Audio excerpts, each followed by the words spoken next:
Hello. I asked AI who the worst Nigerian president on corruption is. Now, in this episode, I want to reveal AI's ranking of 4 recent Nigerian presidents. Just follow me. Rankings on corruption. You see, whatever their fancy campaign promises may be, the most obvious calling of any Nigerian president today is the stamping out of corruption. Corruption. Their tenures should be measured on that basis precisely. You see, corruption is the chief demon that has had a stranglehold on the nation for many decades now. Recently, Farouk Ahmed, the chief executive officer of the Nigerian Midstream and Downstream Petroleum Regulatory Authority, was forced out of office by Tinubu following allegations of corruption leveled against him by no less a personality than Aliko Dangote. You know what? Ahmed has spent to date more than 10 billion naira on the education of his 4 children in Switzerland. 10 billion naira. You think about that. Now, if a man would spend 10 billion naira and counting on his children's education alone, how much would he spend on his other domestic and personal lifestyles? How much? You see, Dangote swears that he has enough evidence to send Ahmed to jail. In fact, Senator Adams Oshomole recommends that Ahmed should be hanged. Now, here is the million-dollar question. Having sent Ahmed packing, will Tinubu follow up with a criminal prosecution? Will he? Well, AI has examined Tinubu's track record and says that the answer is a capital no. Tinubu will not prosecute Ahmed. Meanwhile, Dangote's petition lies on the table of ICPC. Now, why does AI think Tinubu will do nothing? Here are the facts of Tinubu's track record in 2 years. Fact number 1. The woman called Beta Edu, remember her? Tinubu's female minister for humanitarian affairs. She violated financial regulations by paying 585 million naira into private accounts. This was a fact that was fully established when the news broke. Now, Tinubu suspended this woman after the story broke in the public domain and ordered an investigation. Consequently, the EFCC invited Beta Edu. Matter finish. Matter ended there. She wasn't charged to court, and the case died quietly. Fact number 2. Olubunmi Tunji Ojo, Tinubu's Minister of Interior. The story broke of his links with a company that received multi-billion naira consultancy contracts from the same Ministry of Human Affairs. That ministry appears to be the cash cow of any government in Nigeria. It was a case of serious conflict of interest. Of course, Tunji Ojo denied the allegations. There was no query served, no suspension, no prosecution, even though conflict of interest cases are easier to prosecute in court than complex fraud cases. The matter faded away.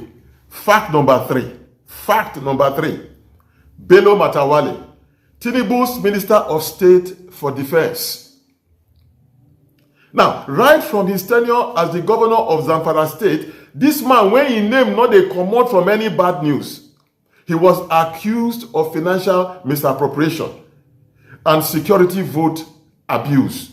Now, even though the EFCC was already investigating this Matawale man, Tinubu appointed him as minister, and no less a ministry than the Ministry of Defense. You see that? No charges filed, no court appearances. Instead, Tinubu elevated the man. He elevated him. Fact number 4, Mele Kyari.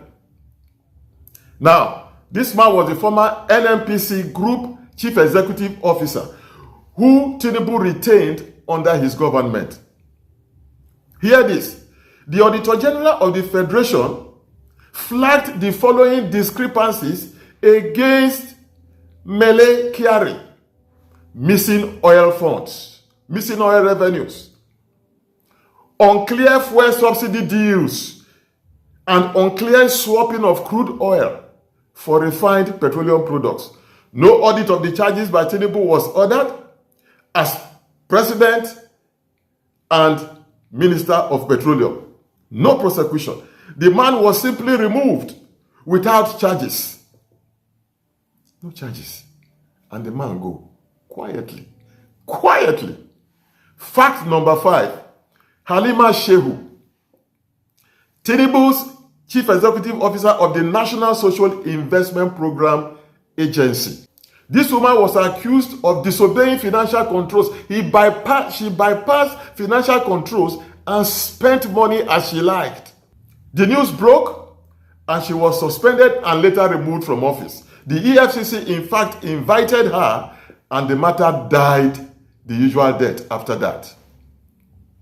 Now, the Farouk Ahmed story is currently trending.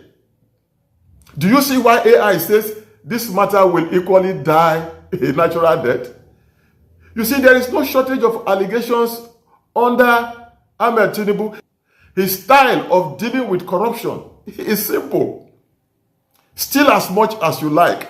Let there be loud media and public attention. Get suspended or resign, and then go and enjoy your sweet loot. You see, Tinubu doesn't fight corruption. He accommodates it. His appointees know this, and they are all having a field day in his cabinet. Now, about Tinubu, Obasanjo, Buhari, and Jonathan, AI ranks Tinubu the worst president on corruption. The worst. He is followed by Jonathan, who also had a non-confrontational attitude towards corruption allegations. Scandals around fuel subsidy, oil theft, and pension fund fraud thrived under Jonathan. It was during Jonathan's tenure that the corruption wizard called Desiani Alison Madueke, remember her? Remember her? It was under him that this corruption wizard emerged. But unlike Tinubu, at least a few public officers faced court actions with minimal convictions under Jonathan. Third from the bottom was Buhari, who was strong on corruption talk. Oh, Buhari had the best ever corruption rhetoric ever. That is what brought him, in fact, that is what brought him into office. Buhari made some high-profile arrests and trials that led to convictions and the recovery of some stolen assets. In fact, Desiani was one of them. But Buhari's anti-corruption aggression was targeted mostly against members of the political opposition. Okay, so now AI ranks Obasanjo the best of the lot in fighting corruption. You will recall that Obasanjo it was who created the EFCC and the ICPC. He supported the prosecution of ministers, Senate presidents, and governors after they left office, when they had been stripped of any immunity cover. Now, although Obasanjo was accused of selective justice, he kept the courts busy during his time prosecuting corruption cases. That is to Obasanjo's credit. So, there you have them. The ranking of these 4 presidents on corruption. Now, this is what I urge you to do. Pray for your man, Tinubu. Pray for him so that he doesn't destroy the nation with his corruption style. Pray for him. Well, look, If you have enjoyed this analysis, why don't you subscribe? What are you dilly-dallying for? Your subscription is long overdue. Your subscription to this channel is long overdue. Well, see you next episode.